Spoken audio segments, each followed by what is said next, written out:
ABC Kinderteach presents Cinderella or The Little Glass Slipper, written by Charles Perrault, illustrated by Shirley Hughes. Cinderella. Once upon a time there lived a gentleman who married as his second wife a handsome widow. She was, however, an excessively proud and ill-natured woman, and her two daughters were just like her. The man, on his side, also had a daughter younger than her stepsisters, and she, taking after her own mother, was gentle, sweet, and charming. The wedding festivities were barely over when the woman showed her true character.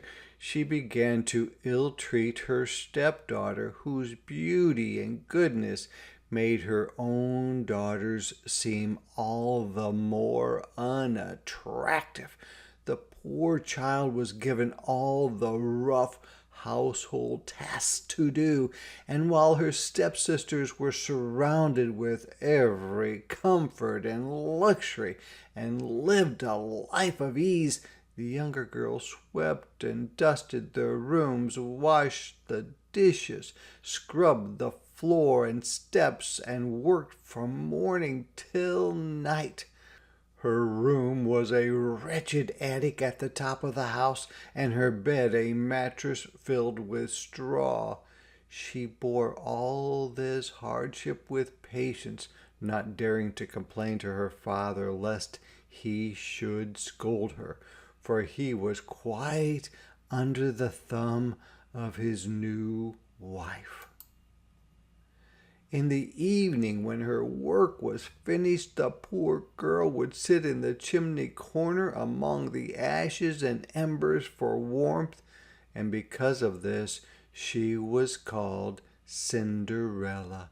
However, in spite of her hard life and the ragged clothes she was forced to wear, Cinderella was still 100 times more beautiful than her stepsisters, although they were always magnificently dressed. Now it happened that the king's son was having two balls, to which all persons of fashion were invited. Of course, the two young ladies received an invitation, for they went out much into society. They were delighted, and for weeks did nothing but talk about what they would wear. Cinderella was kept very busy washing and ironing and sewing for them. They ordered elaborate headdresses from the best milliner and the most expensive beauty preparations. Cinderella was called upon to help and advise them, for she had excellent taste. She arranged their hair most expertly, even though they cruelly teased her, asking if she would not like to go to the balls, and saying how everyone would laugh to see a cinder wench among the fine ladies. At last the happy moment for departure came, and off they all went. Cinderella followed them with her eyes for as long as she could, and when they were out of sight she sat down by the fireside and burst into tears. At that moment her fairy godmother appeared beside her. "What is the matter, dear child?" she said. "Why do you cry so bitterly?" "I wish, oh, I wish," Cinderella began, but tears choked her and she could not go on. "You wish that you could go to the ball, is that it?" asked her godmother. "Oh, yes, I do," sobbed Cinderella. "Well," said the old lady, "you are a good girl, and I shall see to it. Go into the garden and fetch me a pumpkin."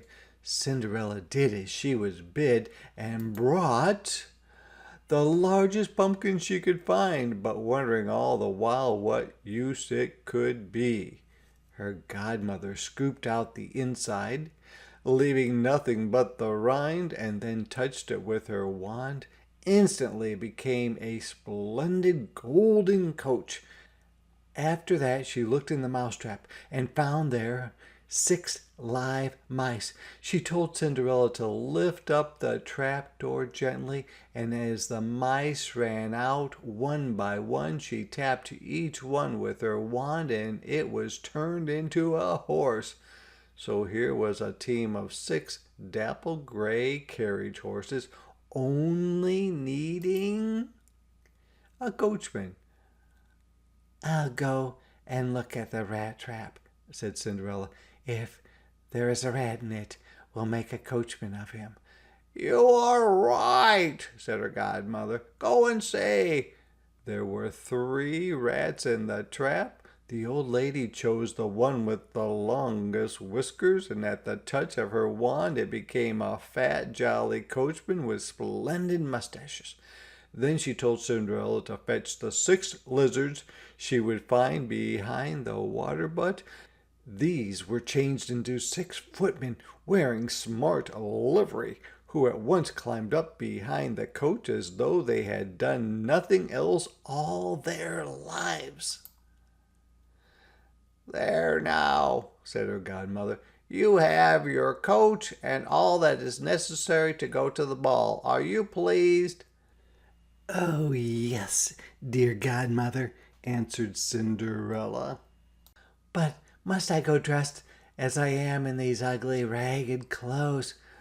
Her godmother only just touched Cinderella with her wand, and in an instant her rags became a beautiful ball gown made of cloth of gold and silver, and all sparkling with jewels. The old lady then gave her a pair of exquisite little glass slippers to put on, and now Cinderella got up into the coach ready to set out for the palace. But before she left, her godmother solemnly warned her to be home before the clock struck 12. At 1 minute after midnight, her coach would become a pumpkin again, the horses mice, the footmen lizards, and Cinderella would find herself in her old clothes. Once more Cinderella promised to obey her godmother and joyfully drove off to the ball. The prince, who had been told that an unknown princess had arrived, himself hurried out to receive her.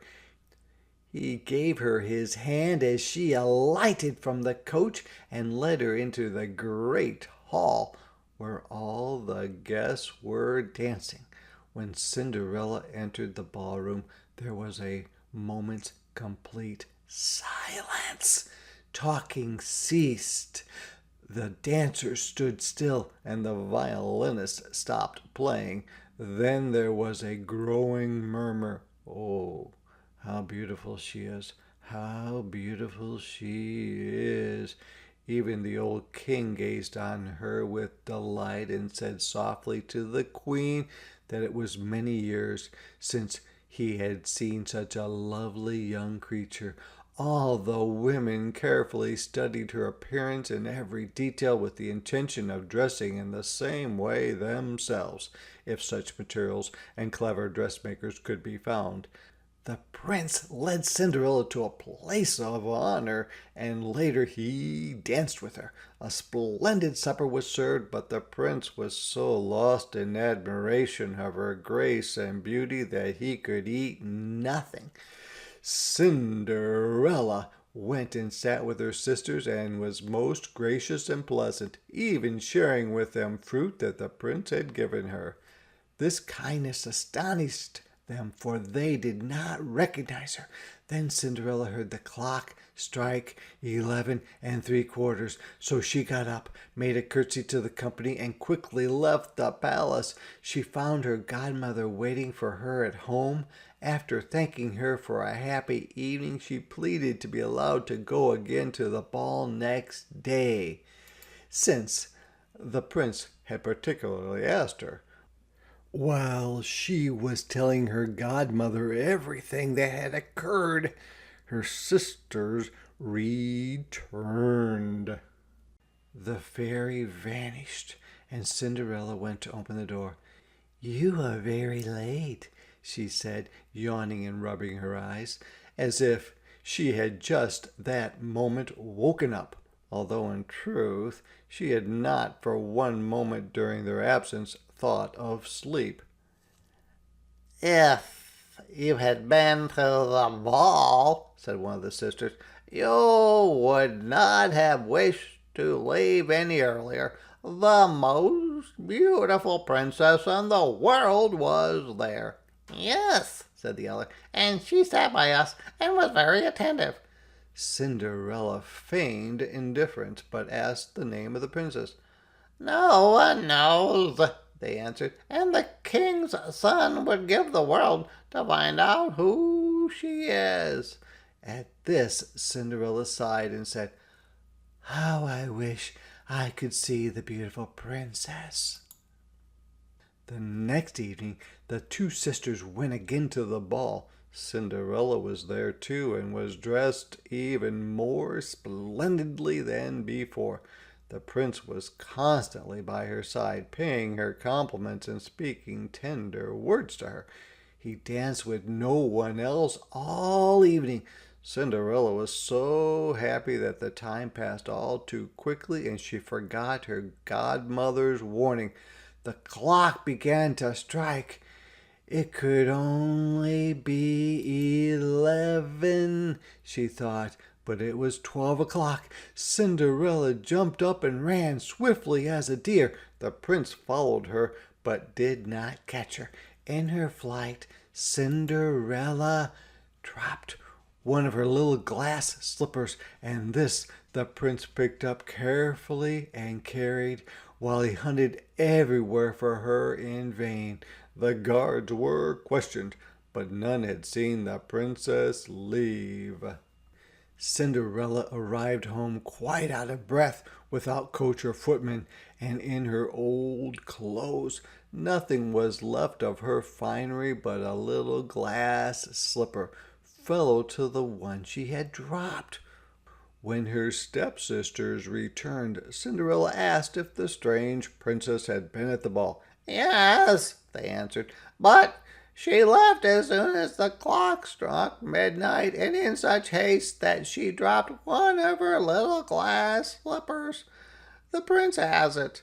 Then they told her that the prince must be very much in love with the owner of the slippers, since he had looked at no one else the whole evening. They spoke truly, for a few days later it was proclaimed to the sound of trumpets that the prince would marry the one whose foot the glass slipper exactly fitted. What excitement there was! The court chamberlain visited princesses first, and then the duchesses, and after that the ladies of the court, but all to no purpose. At last he came to Cinderella's step-sisters. Each one tried and tried to force her foot into the little slipper, but in vain. It was far too small. Cinderella, who was watching and who knew her own slipper, said lightly, "Let me see if it will fit." The two sisters burst out laughing and began to jeer at her, but the chamberlain, looking at her closely, saw that she was very pretty, and he said he had orders that all girls should try on the slipper, and it was only right that she should have her chance. So he made Cinderella sit down and hold out her foot, and the little slipper went on easily and fitted as perfectly as if it had been molded to her foot in wax. The stepsisters were astonished, but they were even more astounded when Cinderella took the other slipper from her pocket and put it on. At that moment her fairy godmother appeared, and with a touch of her wand changed Cinderella's rags into more magnificent clothes than any she had worn before.